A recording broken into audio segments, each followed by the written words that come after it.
PIDS, the Patient ID Service Design, is an open architecture providing a federated approach to patient identification and authentication for healthcare use.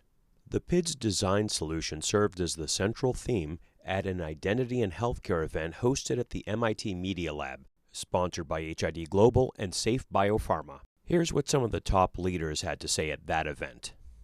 I get asked a lot by the press or by other folks in government or in industry, what out of all the different sectors of the economy where NSTIC, could perhaps make a real material difference most quickly, what is the one that you are most excited about? And the answer is always healthcare. And, the reason why is pretty simple. It's got the greatest need, I think, between new federal mandates, gobs of dollars associated with them around health IT that different provider organizations and others in the health ecosystem are going to need to comply with in order to qualify for federal funding, and also very significant risk from both a liability and a patient care standpoint if something goes wrong as you're transmitting electronic health records around. It's unfortunately kind of a perfect first place to start. It's also an area where, as we survey the landscape, I would say the amount of work that's been done around healthcare from both a patient identity standpoint and a provider identity standpoint is probably a little less mature than you've seen in other sectors, for example, like financial, where they've been figuring out how to manage risk among customer authentication or institution authentication for years. The other point I wanted to make, just real briefly, is it's an area that the White House is keenly focused on.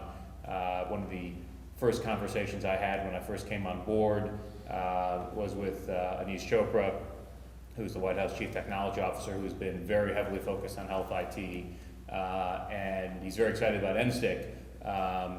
One, because NSTIC's great, and we spent the last couple of days talking about why that is, and can solve a lot of issues and challenges across the country. But particularly as he's been focused on health IT, it's very clear to him, to the folks at the Office of the National Coordinator for Health IT, that solving identification, authentication, security issues is going to be absolutely essential to the vision of success that's been laid out for health IT actually being realized. When we develop a trust framework or an identity ecosystem or whatever label you want to put on it, we're looking at the broader question of, for purposes of this identity set of transactions, what rules do we want to govern? We have to comply with existing law, but we may well want to go beyond that and create some other rules that fill in the gaps, or maybe that resolve some ambiguities with respect to existing law. But then the third thing we need to look at is, how are we going to make all this enforceable, right? I mean, we've defined obligations and duties. We've defined the liability rules amongst ourselves. That's all great. We can write all this up, but it doesn't mean anything unless we have a way of making it enforceable. We have to have a way to bind the parties to those rules and to those liability obligations so that if they don't perform, we can enforce it against them. And that typically involves, again, either a law, which in most cases doesn't exist right now, or a contract, some sort of a contractual vehicle whereby the parties agree that I will abide by those rules and I will live by those liability allocations. And here's how we're going to resolve disputes. Maybe we're going to do arbitration instead of go to court, or whatever it may be. Putting this all together and dealing with those three categories of issues is in effect a major part of the trust framework or identity ecosystem that we need to develop. So that's the challenge, and those are the sort of the three buckets of legal questions that I think we need to deal with when we work through that challenge. And it's something that we're trying to work through within the American Bar Association, just to sort of identify the issues, identify the challenges and the possibilities, and try to come up with some suggested approaches on some of these issues.